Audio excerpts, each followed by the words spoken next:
আমার মনে হয় এত ফেসা পড়িয়া ফানি উলে না তার নামাজ হইব হইতে কি এটা খুব একটা বেরিয়া লাগছে আমরা সিলেটের নামটারে নষ্ট করতা যে শাহজালাল যে সাফরানোর মাটি মানুষে চিনতো জানতো ও শাহজালালের মাটি সাফরানোর মাটি তারা গাঞ্জার আসর বানাই লিছে তারা গান বাজনার আসর বানাই লিছে তো আপনি কি গাঁজা খান? খাইলেও আপনার ভালো হয়েছে সমাজ বিরোধী কাজ থেকে দূরত এটাই ভালো। এটা এই বিষয়ে খুশি? হ্যাঁ আমি জি জি অনেক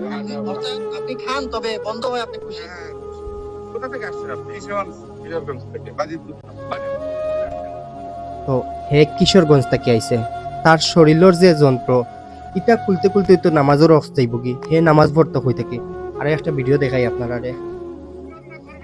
দেখো এগুলো মাথার টুপি আবার দাড়িও আছে হে খর যে কোরআন শরীফে লেখা আছে গান বাজনা জায়েজ গান বাজনা করা হারাম না তো তার আতর আঙ্গুলে দি চাপকা তার আতর আঙ্গুলে দিয়ে একটু চাপকা যেখানে একটা আংটি আঙ্গুলে তাকা পড়ে যদি উজুর পানি এখানে না ঢুকে তাহলে নামাজ হয় না তার আতর আঙ্গুলে দিয়ে চাপকা চার পাঁচটা আংটি ভিন্ন এটা করে একটা বেরিয়া লাগছে আমরা সিলেটের নামটা নষ্ট করতাম শাহজালালের মাটি শাহপুরানোর মাটি এমনিতেই আমরা একটা শিখ করিয়ার আমরা মৃত মানুষের কবরস্থানে গিয়া সেজদা দিয়ার আর ইটা কিতা সিলেটের মানুষে দেখে নানি